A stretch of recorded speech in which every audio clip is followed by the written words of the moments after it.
As a జర్నలిస్ట్గా జన్మ ధన్యం సార్ ఈరోజు నాది.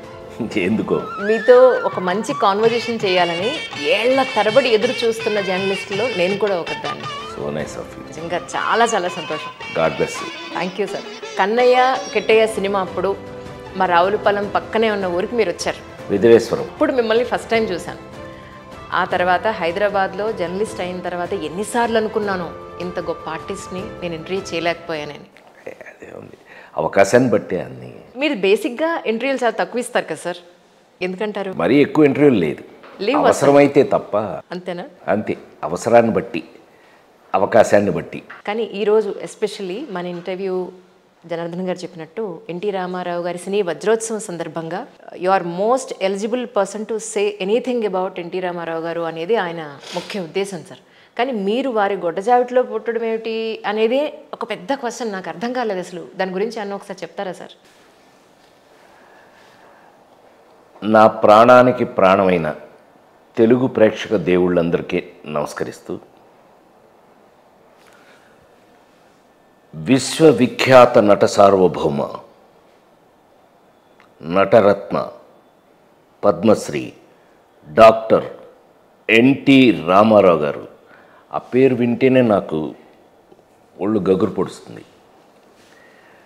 పూర్వజన్మ సుకృతం వల్ల ఏమో కానీ మా నాన్నగారు స్కూల్ టీచర్ వల్ల నిమ్మకూరులో ఉద్యోగం పరంగా మేము వెళ్ళి నందమూరి తారక రామారావు గారి ఇంట్లో ఒకే కాంపౌండ్లో 24 సంవత్సరాలు కలిసి ఉండటం జరిగిందండి. ఆ కాలంలో మా అమ్మగారు నన్ను గొడ్ల చావిట్లో కంది. అంటే తెల్లవారుజామున ఏదో గేదెలు అరుస్తున్నాయని దానికి మేత వేయడానికి లేచి ఈవిడ మేత వేయడానికి అక్కడ గొడ్డ చావిట్లోకి వెళ్ళి అక్కడే నొప్పులు వచ్చి పడిపోయింది. నందమూరి తారక రామారావు గారు అమ్మగారు వెంకటరామమ్మ గారు చేతిలో నేను తెల్లారుజామున 3:05కి పుట్టడం జరిగింది. అది ఏదో జన్మలో నేను చేసుకున్న పుణ్యం. ఈ విషయం మీ అందరికీ తెలుసు, మరొకసారి గుర్తు చేసుకున్నాం. అవును సార్, అవును సార్, ఎగ్జాక్ట్లీ. కానీ తర్వాత మళ్ళీ మీరు ఎప్పుడు కలిసారు సార్ ఆయన్ని? నమ్మాలి, చిన్నప్పుడు ఎప్పుడో మమ్మల్ని మద్రాసు షూటింగ్లకు తీసుకెళ్లారట. అప్పుడు జానపదం సినిమాల్లో ఏదో కత్తి ఫైట్లు జరుగుతున్నాయి, ఎప్పుడో వెళ్ళామట. నాకైతే సరిగ్గా గుర్తులేదండి. నేను ఇంజనీరింగ్ ఫస్ట్ క్లాస్ చేశాను, మీ అందరికీ తెలుసు. సెరామిక్ ఇంజనీరింగ్, పింగాణి potteries and refractories first class student నేను.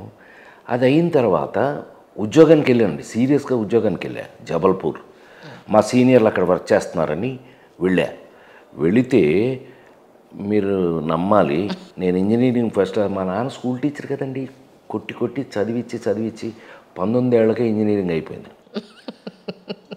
దెబ్బకి అక్కడ ఉద్యోగానికి వెళ్తే తెలుసుగా మీకు, ఫ్యాక్టరీలు, రిఫ్రాక్టరీస్ ఫ్యాక్టరీ అది. అక్కడికి వెళ్తే ఆయన తెల్లగడ్డం, పెద్ద హెయిర్, ఆయన who are you, go and send GB Rajendra Prasad అన్నాడు. I'm GB you are GB Rajendra Prasad, what's your age, అది ఇదని ఆయన అడిగి ఆయన షాక్ అయ్యాడు నన్ను చూసి. ఈడేంటి ఇంజనీరింగ్ ఫస్ట్ క్లాస్ ఏంటి అని. సార్ అంటేను ఆయన ఏం చెప్పాలో తెలియక పెద్ద ఆయనకి, come after 2-3 years then I will give you job అన్నాడు. అంటే 2-3 సంవత్సరాలు దాటిన తర్వాత రా, అప్పుడు ఇస్తాను ఉద్యోగం అన్నాడు. మనం అప్పటికే అలరగాళ్ళం కదా, ఇంట్లోనే చిన్నప్పటి నుంచి అలరగాండి నేను. Until unless somebody give me the job how can I get the experience అన్నాను నేను. కంగారు పడిపోయాడు. నో మై డియర్, 250 మందిని మేనేజ్ చేయాలి నువ్వు అక్కడ ఫర్నెస్లో, నేను they will throw you into the furnace అన్నాడు. ఆ పనాళ్ళందరూ నిన్ను ఫర్నెస్లో బారేస్తారు, so you need some personality. చిన్న కుర్రాడు నేను, 19 ఏళ్ళకి. ఆ విధంగా మొత్తం మీద ఏరియా అయితే నో ఉద్యోగం లేదు, ఎగ్గొట్టాం, వచ్చేసాం బ్యాక్ టు విజయవాడ వచ్చేస్తే ఏం చేయాలో తెలీదు. ఇంజనీరింగ్ అయిపోయింది, ఏం చేయాలో ఉద్యోగం లేదు, ఏం లేదు, రోడ్ల వెంబడి తిరుగుతున్నామండి. కరెక్ట్గా సాయంకాలం ఊపుకుంటూ ఇంట్లో కూర్చుని ఉంటే క్యారేజ్ రెడీ అవుతుంది ఇంటికాడ, భోజనం క్యారేజ్ రెడీ అవుతుంది.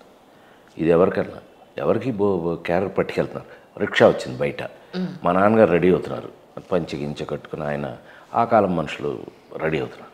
అంటే పెద్ద ఆయన క్యారేజ్ తీసుకెళ్తున్నాం. పెద్ద ఆయన, ఎవరా పెద్ద ఆయన అన్న, ఏయ్ ఎన్టీ రామారావు రా. అమ్మ బాబోయ్ నేను కూడా వస్తాను. ఏది ఏమైతే గొడవ చేసి ఆయన ఎమ్మటి వెళ్ళి ఆయన్ని చూస్తే అక్కడ విజయవాడలో దుర్గా కళామందిరం అని మనకి ఫేమస్ థియేటర్ ఉండేది విజయవాడది. ఆ పక్కనే విజయ గెస్ట్ హౌస్ నేను వెళ్ళేటప్పుడు కొన్ని వేల మంది జనాల నుంచి ఉన్నారు. ఆయన బయటకు వచ్చారు, పంచాది జేబులు నమస్కారం పెట్టుకుంటూ రామారావు బయటకు వస్తే ఓ ఓ ఈ మామూలు మనిషి కాదుగా.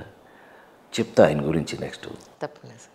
ఆయన చూసి పిచ్చెత్తింది మనకి, ఇది భలే ఉంది, ఆ ఇంట్లో పుట్టాను నేను, అసలు మనం కూడా ఎందుకు ఇలా కాకూడదు, ఎక్కడో దొలిచింది. ఆ విధంగా ఇక ఆయనతో మాట్లాడటం, నేను సినిమాలోకి వస్తాననడం, ఆయన ఒక నవ్వు నవ్వి నీ బొంద నువ్వు అటు పెద్ద కాదు ఇటు చిన్న కాదు మధ్యలో ఉన్నావు, నువ్వు ఎందుకు పనికి వస్తావు, నువ్వు సినిమాని తీసుకెళ్ళి ఏం చేసుకోవాలి మేము అది ఇది అని అంటే మా నాన్నగారు సరే మీ ఇష్టం అండి అని అన్నారు. నా అదృష్టానికి త్రివిక్రమరావు, రామారావు తమ్ముడు గారు, రామారావు తమ్ముడు త్రివిక్రమరావు, ఆయన ఉండి ఏముంది వాడి బంద 2-3 ఏళ్ళు ఉద్యోగం లేదంటున్నారు కదా ఎట్టాగు, మన డివిఎస్ రాజు గారు వాళ్ళు ఏదో ఇన్స్టిట్యూట్ స్టార్ట్ చేశారు, ఫిల్మ్ ఇన్స్టిట్యూట్, అందులో పారేయండి ఒక 2 years అంట అది కోర్సు, 2 years అయిపోద్ది, ఆ తర్వాత చూసుకోవచ్చులే ఏం చేయాలో మనం అప్పుడు ఆలోచిద్దాం వీడి పర్సనాలిటీని బట్టి అని. ఇదేదో బాగానే ఉందన్నారు రామారావు. ఆ విధంగా ఫిల్మ్ ఇన్స్టిట్యూట్ అండి ఫస్ట్ బ్యాచ్ నడుస్తుంది, అప్పటికి రజనీకాంత్ వాళ్ళ బ్యాచ్ నడుస్తుంది, నేను సెకండ్ బ్యాచ్. వెళ్ళి అక్కడ రామారావు అంటే రామారావు డివిఎస్ రాజు గారికి చెప్పటం, ఇన్స్టిట్యూట్లో జాయిన్ అవ్వటం, ఇన్స్టిట్యూట్లో నేను చాలా సీరియస్గా తీసుకుని, అంటే ఆయన ఆయన డిసిప్లిన్ కదండి, మామూలుగా టీచర్ కాదు ఆయన. రామారావు గారు వీడు ఏం చేస్తాడని చూసి ఆయన చివరికి నా గోల్డ్ మెడల్, చిన్న పావలాంత gold medal 4 languages, Telugu Tamil Malayalam Kannada 4 number 1 వచ్చాను నేను. నన్ను అప్పుడు ఆయన నువ్వు ఇంత సీరియసా అని హగ్ చేసుకుని, రామారావు గారు ఫస్ట్ టైం నాకు పెద్ద హగ్ చేసుకుని, నువ్వు సినిమా ఇండస్ట్రీలో నిలబడాలి అని అంటే నీకంటూ నీకొక ప్రత్యేకమైన బాణీ ఉండాలి, ఒక ట్రెండ్ ఉండాలి, లేదంటే నిన్నెందుకు పిలుసు, ఇప్పుడు పౌరాణికం కావాలి దేవుడి వేషం వేయాలని నన్ను పిలుస్తారు. ఒక జీవితంలో సమస్యలు ఏదైనా ఉంది అని అంటే బ్రదర్ నాగేశ్వరరావుని పిలుస్తారు, డిష్యూమ్ అని అంటే తమ్ముడు కృష్ణ అని పిలుస్తారు. ఒక అమ్మాయి కాకుండా ఇంకొక లవరు లేకపోతే అమ్మాయిల మధ్యలో గొడవ అంటే తమ్ముడు శోభన్ బాబు అని పిలుస్తారు. నిన్నెందుకు పిలవాలి, this is the question asked by him. సరే అది ప్రాక్టికల్గా నేను మెంటల్ వచ్చేసి నాకు ఏం చేయాలి, ఆయన నేర్పటం చూసారా ఎలా ఉంటుందో, ఆయన మామూలు మెచ్యూరిటీ కాదండి. ఇలా అడిగేశారండి బాబోయ్, ఏం చేయాలో తెలియదు, రోడ్లెమ్మడి తిరిగేశాను, బీచ్ రోడ్లకి వెళ్ళిపోవటం, రోడ్లెమ్మడి తిరిగేయటం, ఏదో తినటం పడుకోవటం, ఏం చేయాలో తెలియక. ఎప్పుడూ కూడా ప్రతి మనిషి జీవితంలోనూ దేవుడు మనకు ఒక రూట్ చూపిస్తూ ఉంటాడు, దాన్ని మనం అబ్జర్వ్ చేయగలిగి ఉండాలి. నాకు తెలిసి మేము తిని ఊరికే తిరుగుతున్న టైంలో అమెరికన్ కౌన్సిలేట్ ఉండేది మా రూములోనూ, మా ఇన్స్టిట్యూట్ పక్కన అమెరికన్ కౌన్సిలేట్ మద్రాసులో. కౌన్సిలేట్లో కింద అండర్ గ్రౌండ్లో థియేటర్ ఉండేది. ఆ థియేటర్లో అద్భుతమైన ఇంగ్లీష్ సినిమాలన్నీ చూపించేవాడు. మేము ఇలా కూర్చుని ఉండగా అందరం, రజనీకాంత్ గారు మేము అందరం అక్కడ తిరిగిన టిఫిన్లు తిన్న బ్యాచ్. అంటే ఎరా రాజేంద్ర నువ్వు రావట్లేదా అన్నాడు. ఎక్కడికంటే రేపు నుంచి కౌన్సిలేట్లో చార్లీ చాప్లిన్ ఫిల్మ్ ఫెస్టివల్, 3 నిమిషాల చాప్లిన్ ఫిల్మ్ దగ్గర నుంచి 80 నిమిషాల చాప్లిన్ ఫిల్మ్ దాకా వేస్తారు 1 week. ఈ రోడ్లెమ్మడి తిరగటం కన్నా అది బెటర్ కదా అని చెప్పి అక్కడి నుంచి వారం రోజుల పాటు చాప్లిన్ ఫెస్టివల్ చూశానండి. భగవంతుడు నాకు రూట్ చూపించేశాడు. ఒక రొమాన్స్ హీరో అవగాలేంది, ఒక యాక్షన్ హీరో అవగాలేంది, కామెడీ ఎందుకు హీరో కాదు, ఎందుకు కాకూడదు, ఇక్కడెక్కడో భగవంతుడు బీజం వేసాడు. మనం ఏదో ఆ తర్వాత ప్రేమించు పెళ్ళాడులో చిన్న చిన్న వేషాలు వేసాం, డబ్బింగ్లు చెప్పాం. తర్వాత యాక్టర్ అయిన తర్వాత ప్రేమించు పెళ్ళాడు అని నన్ను వంశీ హీరోని చేశాడు. వంశీ చేసిన హీరో సక్సెస్గా అట్టర్ ఫ్లాప్. అతనికి పౌరుషం వచ్చింది, నాకేమో జీవితం మీద విరక్తి కలిగింది. ఇంకా అక్కడితోటి అయిపోయింది. నేను ఆల్మోస్ట్ ప్రొఫెషన్ అయిపోయింది అనుకున్న టైంలో వంశీకి మనం ఒక భానుప్రియని కవర్ చేయడానికి ఫస్ట్ హాఫ్ అంత బాగా సక్సెస్ అయింది ప్రేమించి పెళ్ళాళ్ళు. మనం ఇంకా నెంబర్ ఆఫ్ అమ్మాయిల్ని కనుక కవర్ చేసే క్యారెక్టర్ అయితే ఎలా ఉంటుంది? మరి నెంబర్ ఆఫ్ అమ్మాయిలతో ఎవరికి పరిచయం ఉంటుంది? టైలర్, వాడే లేడీస్ టైలర్. లేడీస్ టైలర్ సినిమా కష్టపడి నిన్న ఎవరో పోస్ట్ పెట్టారు, 38 ఏళ్ళు అయిందట. 38 ఇయర్స్ బ్యాక్ ఒక క్లాసిక్ అని పెట్టారు లేడీస్ టైలర్. 38 సంవత్సరాల క్రితం చేసిన లేడీస్ టైలర్తో మళ్ళీ నేను ప్రొఫెషన్లో ఇప్పుడు వెనక్కి తిరిగి చూసుకోలేదు. మొత్తానికి మచ్చ మచ్చ మచ్చ అంటే ఎవడు పట్టాడు? జమజచ్చ, జభాష, రాజభాష. తర్వాత సినిమా అవకాశాలు వచ్చిన తర్వాత ఇంకా అక్కడి నుంచి వెనక్కి తిరిగి చూడలేదు నేను. అవును సార్, అవును. ఒక ట్రెండు తెలుగులో, ఒక కామెడీకి ఒక హీరో, ఒక ట్రాకు, సంవత్సరానికి 12 సినిమాలు రిలీజ్ అయ్యే అంత ట్రాక్ వచ్చేస్తుంది. అది భగవంతుడు ఇచ్చిన అవకాశం. నిజం. ఏప్రిల్ 1 విడుదలలో ఎంత అమాయకంగా ఉంటారో అంతే సిన్సియర్ లవరు, అంతే భయస్తుడు. క్యారెక్టర్స్, ఆయా క్యారెక్టర్స్ నాకున్న పెద్ద అదృష్టం ఏంటంటే ఆనాడు రచయితలు, ఆనాడు ప్రొడ్యూసర్సు, ఆనాడు మన బడ్జెట్లో తీసేవాళ్ళం సినిమా బ్రహ్మాండంగా నచ్చేది అందరికీ. చిన్న బడ్జెట్ పెద్ద హిట్లు ఎక్కువ జరిగినాయి అలాగా. సో ఆ క్యారెక్టర్స్ వల్లే. పైగా మీరు క్యారెక్టర్ అన్నారు కాబట్టి మీకు ఒక్క విషయం చెప్పాలి. నేను హీరోగా యాక్ట్ చేసిన క్యారెక్టర్స్ ఏది కూడా రెగ్యులర్ హీరో కాదు. హీరో 10 మందిని కొడతాడు, 100 మందిని కాపాడుతాడు, ఆ క్యారెక్టర్స్ కాదు. సమాజంలో మన చుట్టూ ఉన్న ఒక అప్పులప్పారో, ఒక ప్యాకెట్ పాపారో, ఒక లేడీస్ టైలరు, దివాకరం, అవును, ఆ నలుగురు చూసుకున్నా కూడా వరకు కూడా అన్ని క్యారెక్టర్స్ కూడా మన చుట్టూ ఎక్కడో మన చుట్టూ తిరుగుతున్నటువంటి క్యారెక్టర్లు. సో అందుకని ఏమని అంటే ప్రతి వాళ్ళకి కనెక్ట్ అయ్యింది. ఎవరి కాళ్ళే. ఇప్పుడు మీ బొట్టి వాళ్ళు ఉన్నారనుకోండి, వాళ్ళ మామయ్యో బాబాయో ఎవడో ఒకడు ఉంటాడు అలాగా. లేదు, ఆ క్యారెక్టర్స్ వాళ్ళు ఇదేంటో నా గురించి బాబోయ్ ఇలా కనెక్ట్ అయిపోయారు అందరూ. తద్వారా నాకున్న అదృష్టం మీ అందరి దగ్గర, మీ అందరి ఇళ్లల్లోనూ ఒక ఒక ఒక కంచం, ఒక మంచం ఎట్లా అయితే గ్యారంటీగా ఉంటాయో రాజేంద్ర ప్రసాద్ సినిమా గ్యారంటీ. అలా నేను మీలో ఒకటి అయిపోయాను. అది ఒక అదృష్టం నిజంగా. నిజం. ఆల్మోస్ట్ జనరేషన్స్ హీరోలతోటి, ఎంతోమంది ఆర్టిస్టులతోటి, టాప్ మోస్ట్ స్టార్స్ తోటి కూడా మీరు కలిసి వర్క్ చేశారు. దగ్గర దగ్గర I think 4-5 generations. I think so 5 జనరేషన్లో రామారావు, నాగేశ్వరరావు ఒక జనరేషన్, కృష్ణ గారు, శోభన్ బాబు గారు, కృష్ణరాజు గారు ఒక జనరేషన్, చిరంజీవి, నేను ఒక జనరేషన్, మహేష్ బాబు నుంచి అల్లు అర్జును, జూనియర్ ఎన్టీఆర్ వీళ్ళు ఒక జనరేషను. ఇప్పుడు కొత్తగా అంతా కొత్త కుర్రాళ్ళు. ఇందులో నాకు స్పెషల్ క్యారెక్టర్స్ రాస్తున్నారు. మీరు జులాయి దగ్గర నుంచి తీసుకోండి. Julayi, son of Satyamurthy, Nannaku Prematho, Srimanthudu, oh baby, F2, F3 ఇలాంటి సినిమాలన్నీ తీసుకుంటూ వెళ్ళారనుకోండి మీరు, నా క్యారెక్టర్స్ ఎంతో కొంత ప్రత్యేకంగా ఉంటాయి. అది ప్రేమగా రాయటం 100% అసలు చాలా విలక్షణమైన క్యారెక్టర్. ఈ జనరేషన్ రచయిత డైరెక్టర్లందరికీ కూడా నేను ఎంతో రుణపడి ఉంటాను. ఎందుకంటే వాళ్ళు నా కోసం రాయటం, నన్ను మెచ్యూర్డ్ యాక్టర్గా యూజ్ చేయటం, వాళ్ళు వాడటం నాకు కూడా వాళ్ళకి అవసరం, నాకు అవసరం. ఎన్టీ రామారావు గారి గురించి ఎంతోమంది ఎన్నో రకాలుగా చెప్పారు ఇప్పటివరకు. మీ పాయింట్ ఆఫ్ వ్యూలో ఎన్టీ రామారావు గారు అంటే ఏం చెప్తారు సార్? ఎన్టీఆర్, నందమూరి తారక రామారావు గారు ఒక తెలుగువాడి జ్యోతి, ఒక తెలుగువాడి గురించి ప్రపంచానికి తెలియజేసినట్టు ఒక మహానుభావుడు. ఇదన్నీ మీకు తెలిసినవి. నాకు తెలిసింది చెప్పనా? ఎన్టీఆర్ మామూలు మనిషి కాదండి. ఇది బాగా వినండి మీరు. కృతయుగం, త్రేతాయుగం, ద్వాపరయుగం, కలియుగం, మీరు విన్నాయి ఇవన్నీ.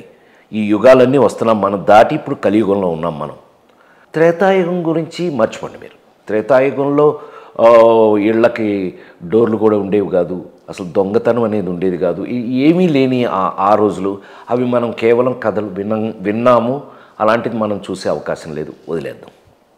త్రేతాయుగం, శ్రీరామచంద్రుడు మనిషి అనేవాడు ఎలా ఉంటాడో మనకి చూపించిన ఒక దేవుడు దేవుడు రాముడు అవతారం ఎత్తి రాముడుగా మనిషి ఇలా ఉండాలి, వాల్యూస్ ఇలా ఉండాలి అని చూపించిన అవతారం రామావతారం.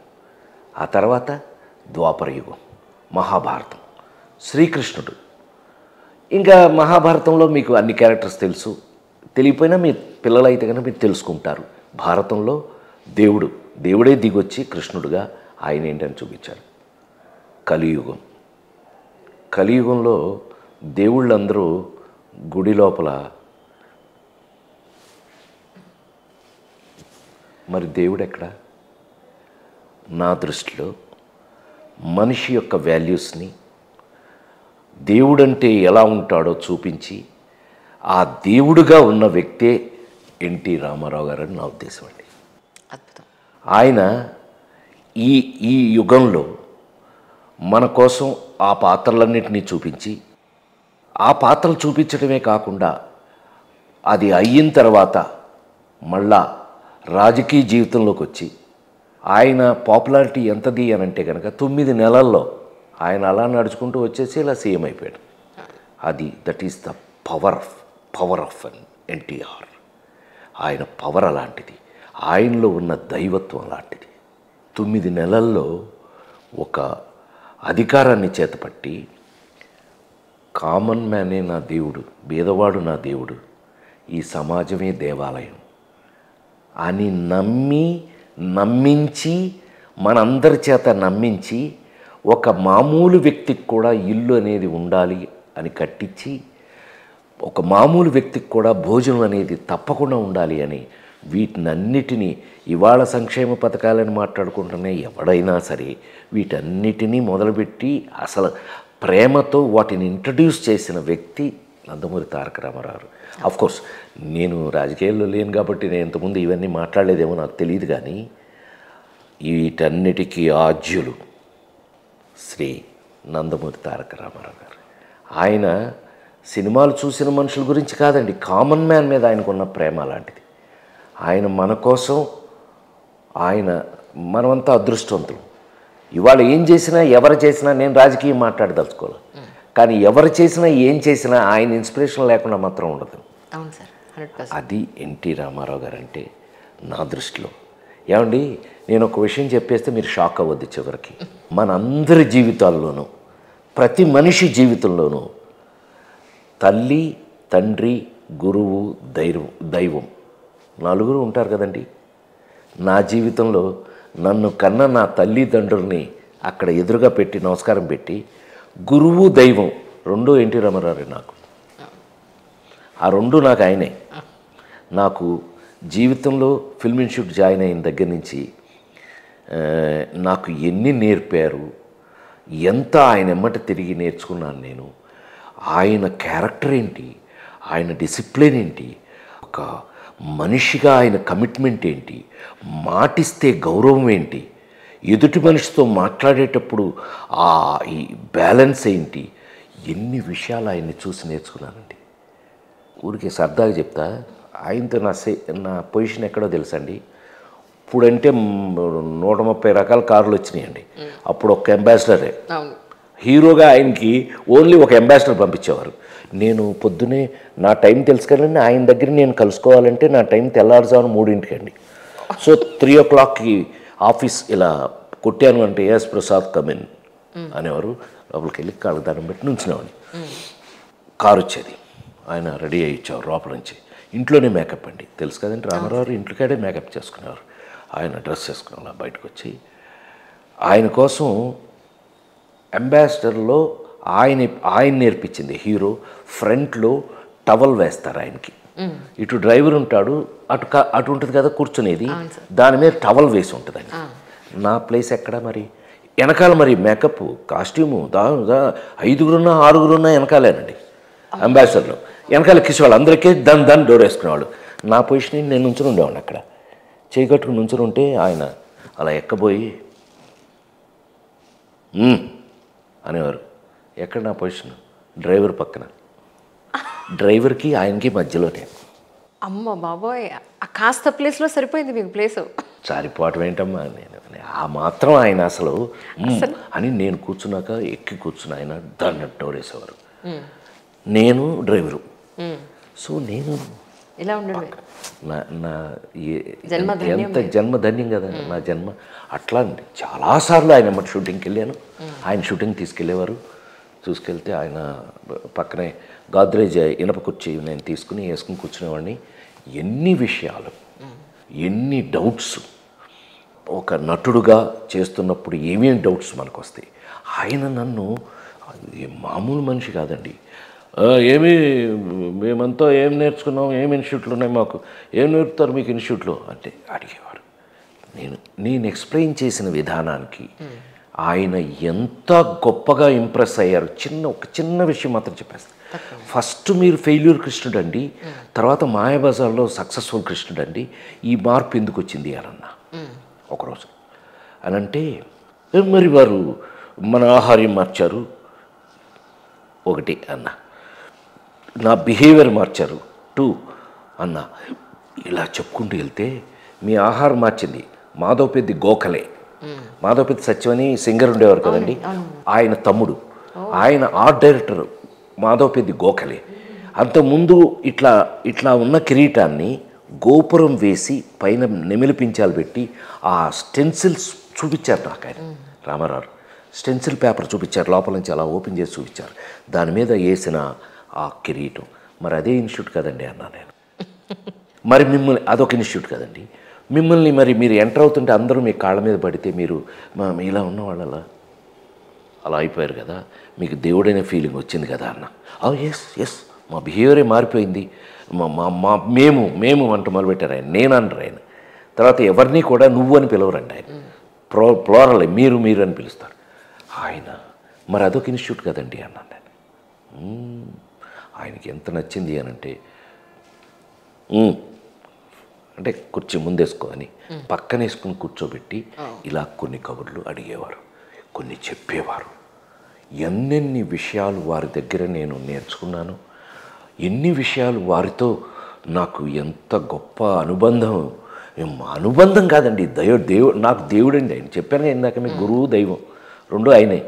సో ఆయన దగ్గర ఎన్ని నేర్చుకుని చివరికి ఆయన ఎంత సంతోషపడ్డారంటే మాకు చాలా సంతోషంగా ఉంది. సీఎం అయ్యాక నా అదృష్టం అండి, సీఎం అయ్యాక మాకు చాలా సంతోషంగా ఉంది. మీ ట్రెండ్ మీరు తెచ్చుకున్నారు, మీరు ఒక కామెడీలో మీరు బాగా నవ్విస్తారంట కదా, బాపు గారు చెప్పారు నవ్వించండి అనేవారు ఆయన. అంటే ఆయనతో దగ్గరుండి ఎంత ఆయన దగ్గర నేను కూర్చుంటే భలే కబుర్లు చెప్పేవాడిని. ఆయనకి నాకు తెలిసి రామారావు గారికి నేను చెప్పిన కబుర్లు బహుశా ఎవడో చెప్పున్నాడని నాకు తెలిసి, అంటే పొగరేమో నాకు తెలియదు. నేను చెప్పిన కబుర్లు మాత్రం ఆయనతో ఎవరో చెప్పుండ్రు. అంత అదృష్టం నాది. వారితోటి ఎన్టీ రామారావు గారు తెలుసు అంటేనే గొప్ప విషయం. అలాంటిది వారితో కొన్ని సంవత్సరాల పాటు జర్నీ ఆయన పక్కన, ఆ తర్వాత ఇండస్ట్రీలో ఉంటూ వారిని కలవటం, వారు ప్రజాసేవలోకి వచ్చి ఆయన ఒక సీఎం అయిపోయి ఆ సీఎంగా ఆయన అద్భుతంగా వెళ్ళిపోవటం గొప్ప విషయం అండి నిజంగా. మళ్ళీ నాకు తెలుసండి, నేను అదే ఇందాక చెప్పాను కదా మీకు, ఎలా దేవుడు ఆయన అని చెప్పాను కదండి ఇందాక మీకు. ఈ తెలుగు వాళ్ళకి, ఈ జనరేషన్కి దొరికిన దేవుడే నందమూరి తారక రామారావు. ఆయన మీకు జీవితంలో ద బెస్ట్ లైఫ్ లెసన్, ఇది నాకు ఇచ్చారు, అది నేను ఇప్పటికీ శిరసా వహిస్తున్నాను అన్న పాయింట్ అంటే ఏం చెప్తారు సార్? పాపం అంత తేలిగ్గా అడిగేవేంటి, ఒకటి నువ్వు అడిగింది, నాకు కనీసం 100 నేర్పుంటారు. కొన్ని చెప్తాను. అయ్యో సింపుల్ లైఫ్ దగ్గర నుంచి, జీవితం గురించి. ప్రసాద్ ఇల్లు కొన్నారా అని అడిగాను ఒకసారి గొప్పకున్నా. నేను అప్పుడు హీరో అయిపోయా, లేడీ స్టైలర్, అది హీరో అయ్యాను. ఏంటి ఇల్లు కొన్నారా, ఇల్లు కట్టారా, ఏ మమ్మల్ని పిలవలేదు అన్నట్టుగా ఆయన. అంటే అయ్యా ఇంకా లేదండి, నేను ఇంకా డబ్బింగ్లు అవే చెప్తున్నాను. అది ఎందుకో తెలుసా, ప్రతి మనిషికి ఒక గుడిసె అనేది చాలా ఇంపార్టెంట్. అంటే ఒక ఇల్లుని ఆయన గుడిసె అని ఆయన. ఎందుకంటే మనం తిన్నామో తినలేదో కాళ్ళు కడుపులో పెట్టుకుని మన ఇంట్లో మనం పడుకోవచ్చు. అలాంటి కమిట్మెంట్స్ అంటే ఆయన 1 కాదు 2 కాదు. జీవిత గురించి మనం ఇది చెప్తే సరదాగా అన్నట్టుగా ఉంటుంది ఇప్పుడు, కానీ ఇలాంటి జీవిత సత్యాలు ఎన్నో నేర్పారు ఆయన నాకు. అయ్యో ప్రతి చోట ఎలా ఉండాలి, ఎలా బిహేవ్ చేయాలి, ఏది లిమిట్గా ఎందుకు మాట్లాడాలి, పెద్దవాళ్ళతో గౌరవంగా ఎందుకు ఉండాలి, నువ్వేదైనా నేర్చుకోవాలి అనంటే నువ్వు డామినేట్ చేయకు, విను అనేవారు ఆయన. వింటేనే కదా వాళ్ళు ఏం చెప్తున్నారో నీకు తెలిసేది. నువ్వే మాట్లాడుతూ ఉంటే వాళ్ళు ఏం మాట్లాడుతున్నారు నీకేం తెలుస్తుంది. ఇలా ఎన్నో ఎన్నో నేను ఒకటేని కాదండి, నీ కొన్ని రోజుల పాటు ఇంటర్వ్యూ చెప్పగలను. అంటే మీరు ఎస్పెషల్లీ అవకాశం వచ్చిందా మీకు ఆయనతో పాటు యాక్ట్ చేసే అవకాశం ఎప్పుడన్నా? లేదు లేదు, మీరు సరదాగా తీసుకోండి, అందరూ నవ్వకండి లేకపోతే తిట్టకండి నన్ను. అయ్యో, లేడీస్ టైలర్ దగ్గర నుంచి మొన్న ఆ నలుగురు ఎన్ని సినిమాలు మీ ముందు చేశాను కదా నేను. నాకు ఆయనతో యాక్ట్ చేసే అవకాశం రాలా. అంటే అప్పటికి ఆయన పాలిటిక్స్కి వచ్చేసారు. నేను బాగా యాక్టర్ని నేను ఎస్టాబ్లిష్ అయ్యే టైంకి ఆయన రాజకీయాలకు వచ్చేసారు. కరెక్ట్. సో నాకు కుదరలా. చివరికి నాకు భయం వేసేసింది. ఆల్మోస్ట్ ఒంటరిగా కూర్చొని ఏడ్చాను. ఈయనతో యాక్ట్ చేసే అవకాశం నాకు ఉండదా ఈ జన్మకి, ఏంటి నా ఎందుకు ఈ బతుకు, నేను ఎందుకు యాక్టర్ అయ్యాను, ఇలా ఫీల్ అయితే ఒక రోజున బాపు రమణ గారు, మీకు తెలుసు కదా, పెళ్లి పుస్తకం చేశాను, మిస్టర్ పెళ్ళం చేశాను, బోలని సినిమాలు చేశాను, రాంబంటు చేశాను, నేనే తయారు చేశాను రాంబంటు, ఇట్లా చాలా సినిమాలు చేస్తూ ఉండగా బాపు రమణ గారి ఆఫీస్లో కూర్చున్నాను. డిస్కషన్ జరుగుతుంది. ఏంటండి డిస్కషన్ అన్న, పెద్ద ఆయన ఒక సినిమా ఇచ్చారు నాకు. మా పెద్ద ఆయన అన్న, అవును మీ పెద్ద ఆయన మాకు సినిమా ఇచ్చారు. ఏంటండి, శ్రీనాథ కవి సార్వభౌమ అని ఒక అద్భుతమైన రచయిత, అతనికి ఎంత ఉంది శ్రీనాథ కవి సార్వ గురించి మొత్తం మూలపూడి రమణ గారు బాపు గారు ఇద్దరు చెప్పారు. ఇదేంటండి అన్న, ఇదేంటంటే షూటింగ్కి వెళ్తున్నాం. షూటింగ్ ఎప్పటి నుంచి అండి? షూటింగ్ ఎప్పటి నుంచి అంటే అక్కడి నుంచి 2 నెలల తర్వాత ఎప్పుడో మేము రెడీ అవుతున్నాము, స్క్రిప్ట్ రెడీ చేస్తున్నాం. తప్పని లేచి, తెలుసుగా పెళ్లి పుస్తకం అవన్నీ మీరు చూసారుగా, పెళ్లి పుస్తకాల్లో వాటిలో నేను బాపు గారు నేను బాపు గారికి అత్యంత ఇష్టమైన యాక్టర్లో నేను ఒకడిని. రావుగోపాలరావు అన్న నేనన్నా బాగా ఇష్టం అని ఆయన చెప్పారు రండి, బాపు గారు చెప్పాడు. సో ఆయన దగ్గరికి వెళ్ళి టప్పున కాళ్ళు పట్టుకున్నా అన్నాడు. తెలుసు కదా మీకు ఆయన పెయింటింగ్స్ ఎప్పుడైనా చూసారా? అయ్యో, నా దగ్గర కూడా ఉంది సార్, 2 పెయింటింగ్స్ ఉన్నాయి, వరల్డ్ ఫేమస్. Yes sir. మా ఇంటికి వచ్చి బాపు గారు, ఏంటండి మీ ఇంట్లో సినిమా యాక్టర్లాగా మీ ఇట్లా ఫోటోలు ఏంటి అని అన్నారు. నాకు అలవాట్లేదండి, సినిమాలో ఉన్న క్యారెక్టర్స్ ఇంట్లో పెట్టుకోవటం నాకు అలవాట్లేదు, మీరు ఎప్పుడైనా బొమ్మేసి ఇస్తే నాది నేను పెట్టుకుంటాను. అక్కడి నుంచి వారం రోజుల్లో పటం కట్టి పంపించారు నాకు బాపు గారు, మహానుభావుడు. అయితే ఆయన కాళ్ళు పట్టుకుంటే, హే ప్రసాద్ ఏంటి యాక్ట్ చేస్తున్నారు, ఏంటి ఓవరాక్షన్ చేస్తున్నారు అన్నాడు. కాదు సార్, నాకు చిన్న రిక్వెస్ట్. ఏంటి అని, ఏమండి పెద్ద ఆయన ఇప్పటికే ఆయన సీఎం 2 టైమ్స్ ఆల్రెడీ, ఇంకా మళ్ళీ ఆయన సినిమాలు యాక్ట్ చేస్తారని నేను అనుకోవట్లేదు. నా అదృష్టం ఏంటో తెలియదు, మీరు దర్శకత్వం వహించి మీరు చేసి సినిమా చేస్తున్నారు. నాకు ఎట్టి పరిస్థితుల్లోనూ ఏదైనా ఒక సీన్ అన్నా సరే, చిన్న వేషం అయినా సరే, పెద్ద వేషం అయినా సరే, ఏదో ఒకటి నేను యాక్ట్ చేయాలనుకుంటున్నాను. ఓహో అదే వెంకటరావు అంటే మునపూడి వెంకటరమణ గారిని, ఏంటి మన ప్రసాద్ గారు ఏదో అడుగుతున్నాడు ఈయన అని అంటే, సరే ఓ పని చేద్దాం, రేపు వెళ్తున్నాం కదా పెద్ద ఆయనకి చెప్దాం. నేనన్నా మీరు చెప్తారో ఏం చేస్తారో నాకు తెలిసి మా పెద్ద ఆయన నన్ను వద్దని అంటారని నేను అనుకోను, కానీ నాకు సరిపోయే క్యారెక్టర్ ఉండాలి కదా, మీరు ఏదైనా ప్రిపేర్ అవ్వడం మెంటల్గా అది ఇది అని వాళ్ళని విపరీతంగా ప్రెషర్ పెట్టేశాను. నేను అప్పటికే నేను హైలీ సక్సెస్ఫుల్ హీరో అని, ఏంటి బోల్డెన్ని సూపర్ హిట్స్ చేసేసిన హీరోని. అయితే నేను అడుగుతున్న దానికి వాళ్ళు ఏమనుకున్నారో ఏంటో నాకు తెలియదు. హైదరాబాద్ ఏదో షూటింగ్కి వెళ్ళాను నెక్స్ట్ వీక్ ఏదో షూటింగ్కి వస్తే పిలుపు వచ్చింది నాకు. ఇట్లా పెద్ద ఆయన ఒకసారి, అక్కడంతా మనకు తెలిసిన వాళ్ళే కదా, మా నందమూరి ప్రసాద్ అని సెక్రటరీ ఉండేవాడు, వీళ్ళందరూ ఉండేవాళ్ళు, చుట్టూ ఎవరో ఒకళ్ళు ఉండేవాళ్ళు. వాళ్ళు ఫోన్ చేశారు, పెద్ద ఆయన అడుగుతున్నాడు, ఏంటి నువ్వు ఎక్కడున్నావు? హైదరాబాద్. నేను హైదరాబాద్ రేపు వస్తున్నాను, నువ్వు ఎప్పుడు వస్తున్నావో తెలియదు, వచ్చి కలువు అయింది. ఆయన అడుగుతున్నారు, పెద్ద ఆయన అడుగుతాం. ఆహా, మనం హైదరాబాద్ వస్తాం పొద్దున్నే 3ంటికి. ప్రసాద్ ఎలా ఉన్నారు, ఏంటి బాగుందా, అంతా బాగుందని కింద ఆయన జ్యోతి చిత్రలో సితార్లు ఆయన భలే చూసేవారు. అందులోంచి నా బొమ్మలు ఆయన ఉంటే తీసి అక్కడ పెట్టి చూసి, అయ్యా నేను అవును బాపు గారు చెప్పారు మీకు ఏదో మన సినిమాలో యాక్ట్ చేయలేము. నిజమే, మనం కలిసి నటించలేదు, తప్పకుండా చేద్దాం. మరి వారు ఏదో అంటున్నారు, వారితో డిస్కస్ చేయండి మీరు.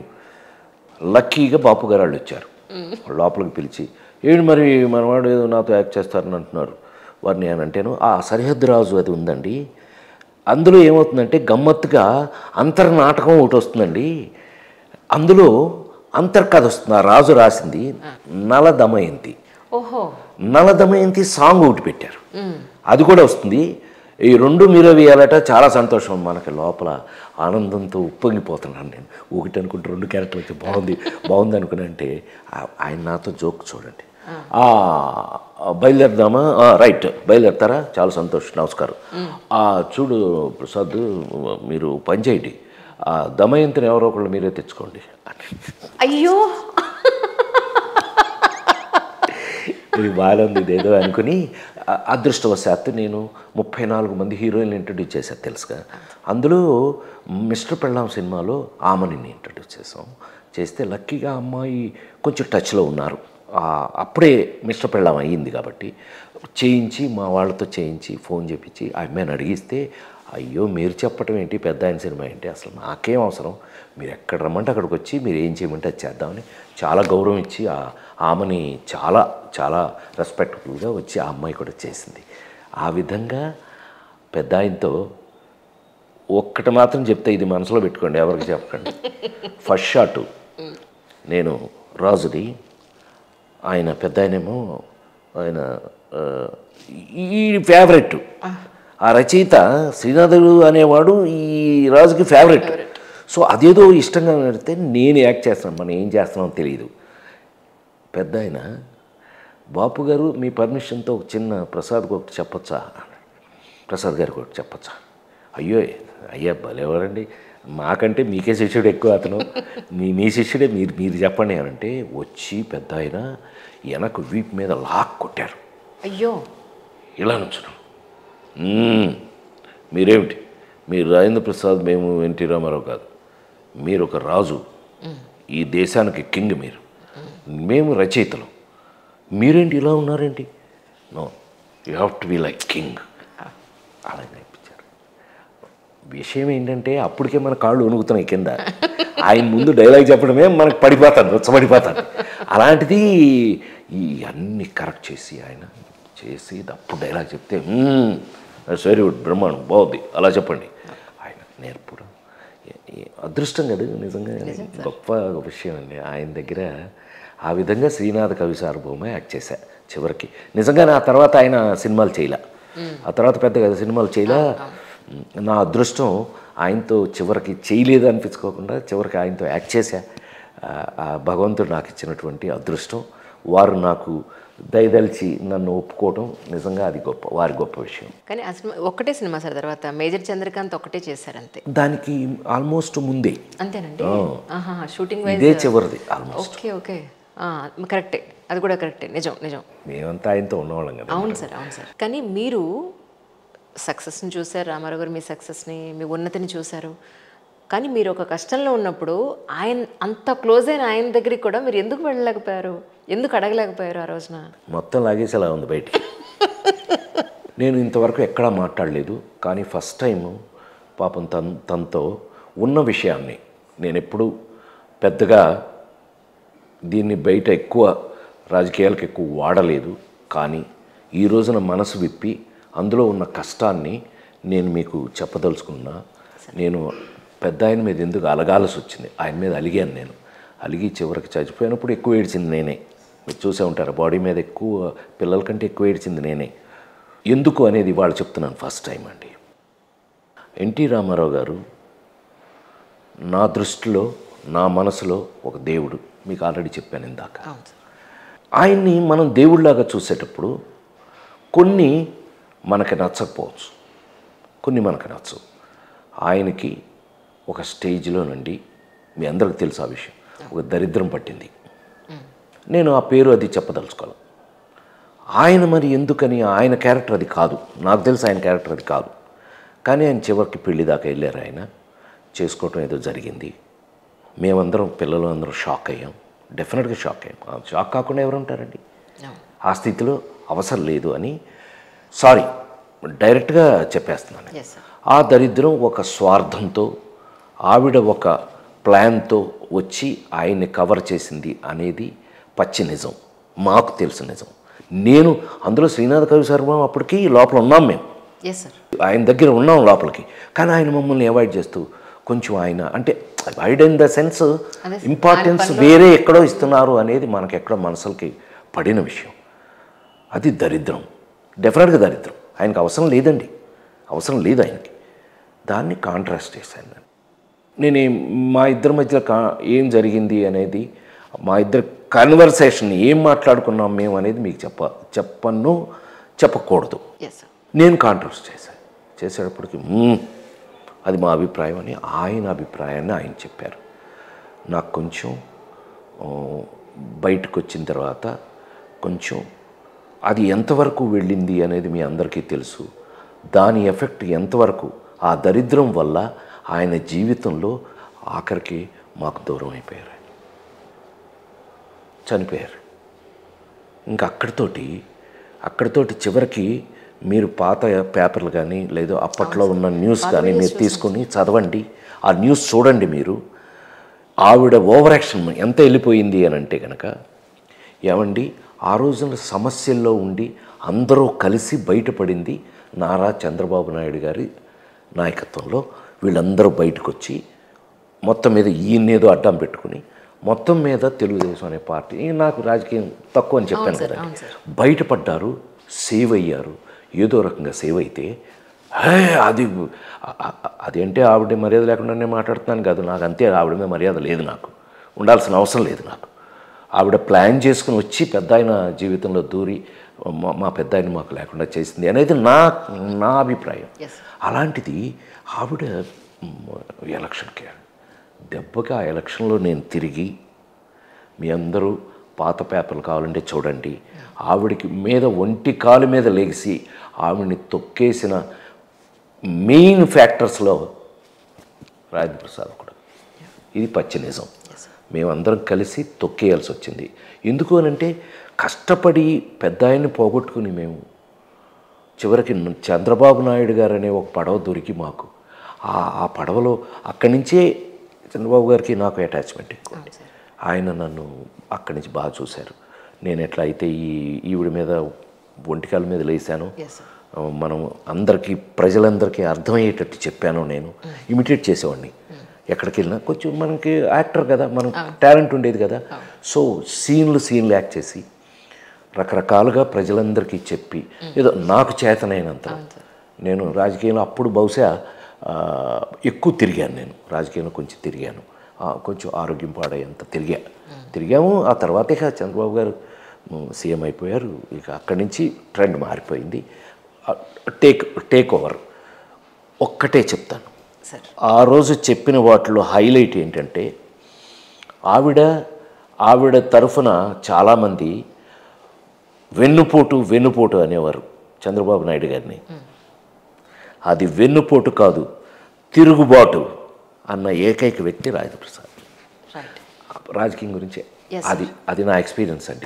తద్వారా పెద్ద ఆయనతో ఏంటంటేనండి, చెప్పాను కదా కాంట్రవర్సీ మా ఇద్దరికి డిస్కషన్ అయ్యి, నేను అట్లా కాదు అండి, ఇప్పుడు మీరు తప్పు చేయడానికి అవకాశం లేదు అని ఫైట్ చేశాను నేను. ఎందుకు అని అన్నా, మిమ్మల్ని చూసి ఇన్స్పైర్ అయిన వాళ్ళు ఎంతమంది ఉన్నారు, మీరు మాకు దేవుడు, మీరు చేయకూడదు అలా అని ఫైటింగ్ ఆయనతో చేయటం వల్ల అలిగి చివరికి ఆయన చూడటానికి నేను కొంతకాలం చూడటానికి వెళ్ళలేదు అని ఆయన బయట రాజశేఖర్ జీవిత వాళ్ళ దగ్గర కూడా ఆయన బాధపడిన మాట వస్తా వాళ్ళు బయట చెప్పారు నాకు. ప్రసాద్ నేను పెద్ద ఆయన అడిగారు, ఏంటి మా ప్రసాద్ రావట్లేదు, ఏంటి ఏమైంది, వారు ఎక్కడ ఉన్నారు ఏంటి అని అడిగారట. అని అంటే నేను కళ్ళ నీళ్ళు పెట్టుకుని నేను ఆయన్ని చూడలేకపోతున్నాను, పలానా ఆ దరిద్రం అక్కడ ఉండగా నేను వెళ్ళను ఆయన దగ్గరికి అని అట్లా ఏదో నా యాంగిల్లో నేను మాట్లాడడం జరిగింది. ఆ విధంగా పెద్ద ఆయనకి దూరం అయ్యాను నేను. కానీ మురళీమోహన్ గారు, రామారావు గారు, చిరంజీవి గారు, తర్వాత నాగబాబు గారు, ఇలా చాలామంది ఫిల్మ్ ఇండస్ట్రీ నుంచి రాజకీయాల వైపు వచ్చిన వాళ్ళు ఉన్నారు. కానీ మీకు అవకాశం వచ్చి ఉంటుంది కదా సార్ డెఫినెట్గా. నాకు అవకాశం ఏంటి, నన్ను ఫస్ట్ అడిగింది పెద్ద ఆయనే. అదే అంటే మీరు ఎక్కడి నుంచి ఉంటారు, ఎమ్మెల్యేనా ఎంపీనా? ఎందుకు చంద్రబాబు నాయుడు గారు నన్ను 2 సార్లు అడిగారు, ఏం ప్రసాద్ నువ్వు ఎంపీ నుంచి ఉంటావా ఎమ్మెల్యే నుంచి ఉంటావా? నాకెందుకో రాజకీయాలు ఎందుకనో నాకు అంటే ఫ్రాంక్లీ స్పీకింగ్ ఏంటంటే రాజేంద్ర ప్రసాద్ అనే పేరు మీరందరూ ఇచ్చారు నాకు. సో ఆల్రెడీ రాజేంద్ర ప్రసాద్ పేరుంది. ఇప్పుడు కొత్తగా నేను ఎమ్మెల్యే ఎంపీగా అక్కడికి వెళ్ళి చేసే ఏమో, అందుకని ఏమో ఒకవేళ రేపు ఏదైనా బాధ్యత ఒకవేళ చేయవలసిన, నేను చేయగలను అనుకున్నది, నేను దానికి న్యాయం చేయగలనప్పుడు మా అసోసియేషన్కి ప్రెసిడెంట్ అయ్యాను నేను.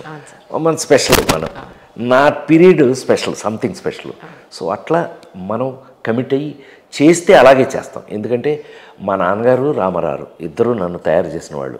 పెనం మించి పొయ్యిలో దూకాను నేను. పెనం మా నాన్నగారు, పొయ్యి ఏమో రామారావు.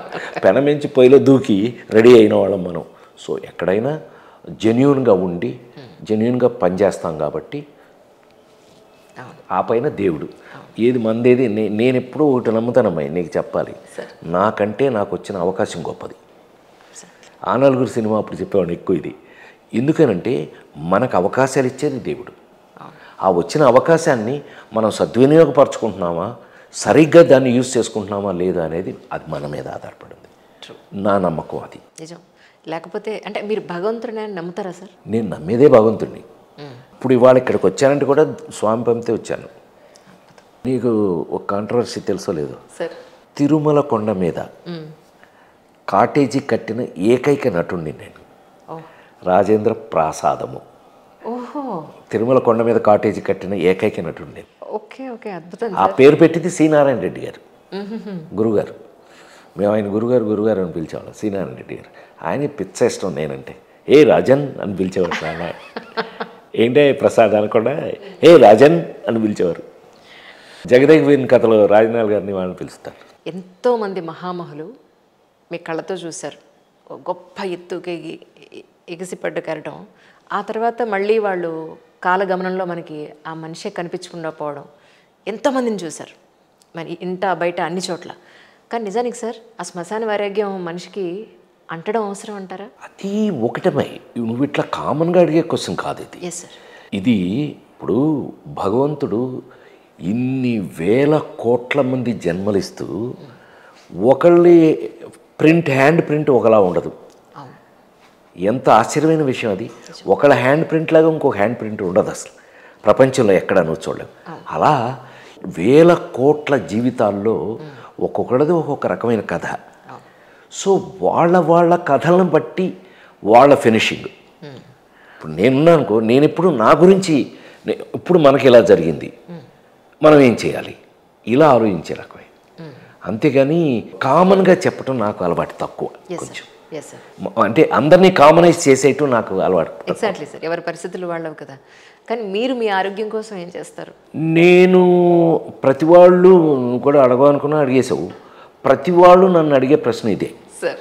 నా వయసుకి నువ్వు ఎప్పుడైనా ప్రొఫెషన్లో నువ్వు పుట్టిన దగ్గర నుంచి చూస్తున్నావు కదా నన్ను సినిమాలు, రాజేంద్ర దగ్గర నుంచి ఆ ముందు నుంచి చూస్తున్నావు కదా, నువ్వు ఎప్పుడైనా నేను ఇంత లావ్ అయిపోవటం, ఇంత సన్నబడిపోవటం ఎప్పుడైనా చూసావా? అసలు ఎప్పుడు లేదు. బికాస్ పెద్ద ఆయన. మళ్ళీ నాకు ఎవరైనా గురువు దైవం ఆయనే కదా. ఎన్టీ రామారావు గారు నేర్పిన దాంట్లో ముఖ్యంగా నాకు నేర్పింది ఏంటయ్యానంటే బీ ఇన్ లిమిట్స్. అతి సర్వత్రా వర్జయత్. ఏది ఓవర్ యాక్షనే అతిగా చేస్తుంటే ఏంట్రా ఓవర్ యాక్షన్ చేస్తున్నావు అంటారు. అలాంటిది ఆయన నేర్పిన దాంట్లో, నేను నేర్చుకున్న దాంట్లో నేను చేస్తున్నది ఇప్పుడు వరకు ఏంటయ్యా అంటే చిన్నప్పటి నుంచి కూడా మితాహారం, లిమిటెడ్ ఫుడ్. ఏది ఓవర్గా తినేయటం, ఏది పడితే అది తినేయటం, అది అలా చేయనండి. నాకు ఎంత కావాలో ఇంకా కొంచెం తినాలి అనిపించినప్పుడు ఆపేస్తాను. సో మితాహారం, ఏదైనా లిమిట్స్లో ఉండటం. మీకు అర్థమైంది ఏదైనా అంటే. మాకు బోల్డైన అవకాశాలు, సినిమా వాళ్ళం కదా, అన్ని అవకాశాలు. అవకాశం ఉంది కదా అని చేస్తే నా ముందే నాతో పాటు ఉన్న కమెడియన్స్ ఎంతమంది చనిపోయారు చూడండి. అందరూ నేను తెచ్చుకున్న వాళ్ళే బోల్డ్ అంతమంది. చాలామంది కమెడియన్స్ మీరు లెక్కెట్టుకోవచ్చు వరుసకి. మల్లికార్జునరావు, ఏవిఎస్, ధర్మవర సుబ్రహ్మణ్యం, ఇట్లా వరుస ఉన్నారు. అందరూ మల్లికార్జునరావు అందరూ చచ్చిపోయారు. సో అతి సర్వత్రా వర్జయత్ అనేది నా ఫీలింగ్. సో ఏదైనా మన లిమిట్స్లో మనం ఉంటే జీవితాంతం ఒక డిసిప్లైన్ లైఫ్ వస్తుందని నా నమ్మకం. పెద్ద ఆయన నాకు నేర్పింది అది. రైటప్ సైడ్ ఎప్పుడు వెళ్ళలేదా సార్ మీరు? మీకు ఇంట్రెస్ట్ ఏదమ్మా? ఏదైనా సరే ఒక కథ రాయాలి నేను డైరెక్ట్ ఏదైనా ఇంప్రవైజ్ చేయటం. ఇప్పుడు మేము నేర్చుకున్న సిస్టమ్ యాక్టింగ్లో ఇంప్రవైజేషన్ అనేది మెయిన్. ఒకటి ఏదైనా డిస్కస్ చేస్తూ దాని మించి డెవలప్ చేసుకుంటూ వెళ్ళడం, అదే తప్పితే నా అంతటి నేనుగా ఇప్పుడు రచయిత. ఇప్పుడు అట్లా అని చేసే ప్రతి సీన్లో ఇన్వాల్వ్మెంట్ అంటారా? ఇప్పుడు ఒక సీన్, ఇప్పుడు లేడీస్ టైలరు ఒక సీన్ చేస్తున్నాము అని అంటే కనుక తనకెళ్ళి భరణి రైటరు కూర్చుని అతనితో డిస్కషను, ఫైటింగ్లు, జభాషలో రాజభాషలో మచ్చని జమచచ్చ సుజాత మై మర్జాత తుమార చుట్టూ పిరిజాత అది నా తలరాత హం పడా తుమారి తొడ హం బచ్చా బట్టల సత్తులు వచ్చా ఇవన్నీ మరి అప్పుడు ఇంప్రవైజ్ చేసి రాసినవి కదా. అప్పటి డైలాగ్ మీకు ఇంకా ఎప్పుడైనా చెప్పింది నేనేగా. అదొక అదృష్టం మనకి, ఎందుకంటే ఇన్వాల్వ్ అవుతాం కాబట్టి. ఇన్వాల్వ్ అయినవన్నీ గుర్తుంటాయి అమ్మాయి. మీ ఇంటర్వ్యూలే బాగా తక్కువ. బేసిక్గా ఎప్పుడు వైఫ్ గురించి చెప్పలేదు సార్ మీరు. మా ఆవిడకి ఇష్టం ఉండదు నేను ఎక్కువ మాడతా ఏంటి అంటే. మాది కొంచెం లవ్ మ్యారేజ్. శరత్ బాబు గారు రమాప్రభు గారు ఇంట్లో పిల్ల. రమాప్రభు గారు అక్క కూతురండి, వాళ్ళు పెంచారు. వాళ్ళ మదర్ ఫాదర్ చనిపోతే రమాప్రభు గారు శరత్ బాబు గారు పెంచారు.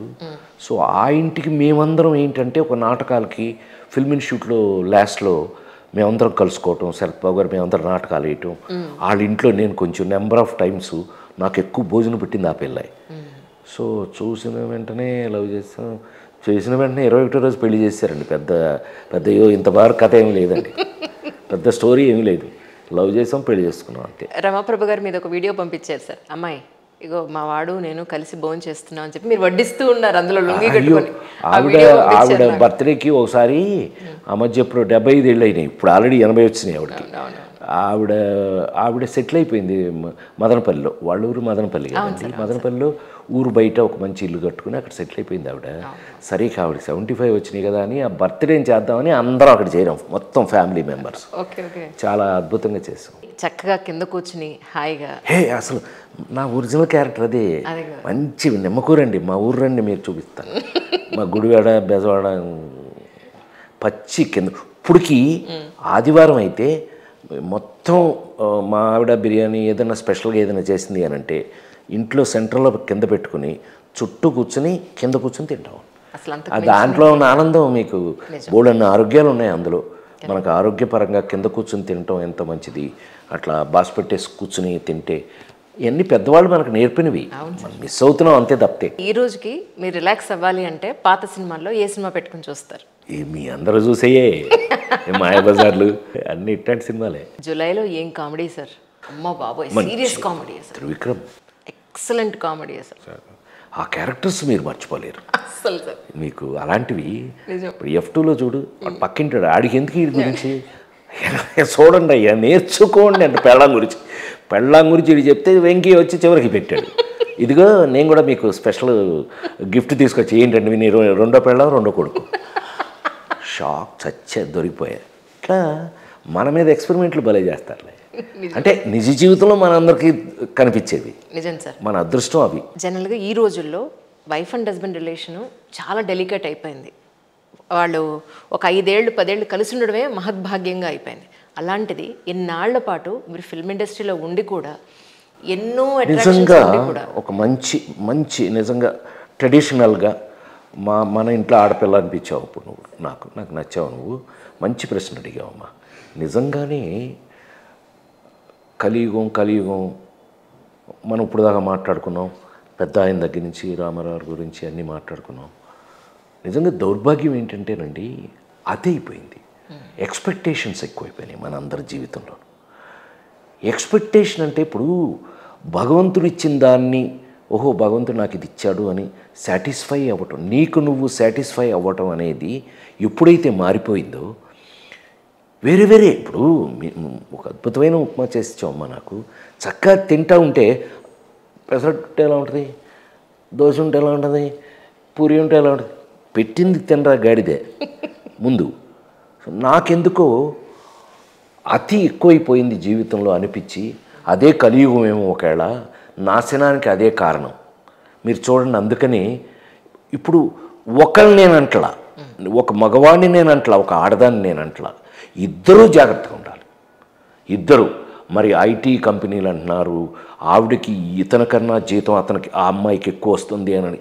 ఇలాంటి రీజన్స్ ఇందాక మనం అనుకున్నట్టుగా మనిషి ఒక కథ అన్నట్టుగా ఎవడెవడి జీవితంలో వాళ్ళ కథలు ఉన్నాయో నాకు తెలియదు. కానీ ఒక కమిట్మెంటు అంటే ఒక కమిట్మెంటు, భార్య అంటే మన కమిట్మెంట్ అండి. నాకు తెలిసి నేను షూటింగ్ అయ్యి సాయంకాలం వెళ్తే నాకు ఇవాళ మా మనవడితో సహా టైంపాస్ నాకు మా అబ్బాయి బాలాజీకి వాడొక చిన్నవాడు త్రిలోకు వాడితో వెళ్తే వాడి టైం వాడిది, వాడితో ఒక గంట ఆడుకుంటే అసలు ఎంత రిలాక్సేషన్ ఇది. నీ కమిట్మెంట్ జీవితంలో ఒక భార్య భర్త అనేవాళ్ళు కమిట్మెంట్తో ఉండాలి అని. అది మేము దేవుళ్ళని ఒక సినిమా యాక్ట్ చేసాం, నాకు చాలా ఇష్టం ఆ కథ. ఆ పిల్లలు దేవుళ్ళు నాకు ఎంత అందులో ఆంజనేయ స్వామి యాక్ట్ చేశాను. అందరి బంధువయ్య Bhadrachala Ramayya, super hit song. భద్రాచలంలో రోజు వేస్తారు ఆ పాట. అందులో ఆ పిల్లలు అడుగుతారు, మీరు మీ ఇద్దరు విడిపోవాలని పెళ్లి చేసుకో ముందెందుకు ఆలోచించలా? అద్భుతమైన క్వశ్చన్. సో ఎవరైనా ఆ పిల్ల అడిగినట్టు భార్యాభర్తల కమిట్మెంట్ లేకుండా ఎందుకుంటున్నారు అని అంటే కనుక అది మీరు అటాచ్ అయ్యే ముందు, పెళ్లి చేసుకునే ముందు, కమిట్ అయ్యే ముందు ఆలోచించాల్సిన విషయం. ఎస్, మనకి ఈ అమ్మాయి వల్ల ఏదైనా డౌట్స్ ఉన్నాయా? నీకేనా డౌట్లు పడే కదా తర్వాత నీకు డౌటు, నీ ఒంట్లో వేడి తగ్గిపోయిన తర్వాత నీకు డౌట్ వస్తే ఎట్లా? ఆ డౌట్ నీకు ముందే ఉండాలి. కరెక్ట్. ఏది ఏమైనా నాకు పెద్ద ఆయన దగ్గర నుంచి మాట్లాడుకుంటూ వస్తున్నాం మనం. నాకు పెద్దవాళ్ళ దగ్గర నేను నేర్చుకుంది కానీ, నాకు జీవితం నేర్పింది కానీ, మన కళ్ళ ముందు ఎంతోమందిని చూసాం. అందులో సినిమా ఇండస్ట్రీలో మరీ ఎక్కువ. ఎందుకనంటే బయట వాళ్ళు లేరని కాదండి, కాకపోతే ఏంటంటే మాదేమో పబ్లిసిటీ తెలిసిపోతూ ఉంటుంది, మీ సంగతి తెలియదు. అది ఏమనుకోకండి, అలాగే చెప్తున్నా. మా విషయాలేమో గబగబా మేము ఏదైనా చేసామంటే గబుక్కుని తెలిసిపోద్ది. ఇప్పుడు నేను నా మీదే 34 మంది హీరోయిన్ ఇంట్రడ్యూస్ చేశాను అమ్మాయి. నేను నాకు కావాలంటే ఎన్ని కథలు రాయగలుగుతావు, ఎన్ని కథలు వస్తాయి మనం అంటే. మరి నేర్చుకున్నది మనం డిసిప్లిన్ చేసింది అది. మరి ఎక్కడ పెడితే అక్కడ ఇష్టం వచ్చేటట్టు నా మీద కథలు లేకపోవడానికి కారణం ఏంటి? మనం జాగ్రత్తగా ఉన్నామనే ఉద్దేశం. ఇది ఇలాగే ఇంకా నా ఒంట్లో ఊపిరున్నంత వరకు మీ అందరి ముందు ఇంకా నా అదృష్టం. ఇప్పుడున్న జనరేషన్, ఇప్పుడు వస్తున్న రచయితలు, దర్శకులు ఎక్కువ మంది డైరెక్టర్స్ అవుతున్నారు. డైరెక్టర్లు అవుతున్న వాళ్ళే రైటర్స్ అవుతున్నారు. వాళ్ళు నా కోసం క్యారెక్టర్స్ రాసి అద్భుతంగా ఇప్పుడు సినిమాలు చేయటం, నాకు ఇంత మంచి క్యారెక్టర్స్ ఇచ్చి మీలో మీ ఇంట్లో ఉన్న మనిషిగా నన్ను ఇంకా కొంతకాలం పాటు మీతో ఉండనివ్వడం నా అదృష్టంగా భావిస్తూ, థ్యాంక్స్ అమ్మాయి. ఒక గొప్ప అదృష్టం ఈ ఇంటర్వ్యూలో మీ అందరినీ చూసినందుకు. నేను చాలా గొప్పగా మళ్ళీ కలుద్దాం, మళ్ళీ కలుద్దాం. మీ రాజేంద్ర ప్రసాద్. కానీ ఎప్పుడు మీరు ఇలాగే నవ్వుతూ ఆయురారోగ్య ఐశ్వర్యాలతోటి నిండు నూరేళ్ళు చల్లగా ఉండాలని మేము అందరం మనస్ఫూర్తిగా కోరుకుంటున్నాను sir. Thank you very much. Thank you so much. Thank you. God bless you. God bless.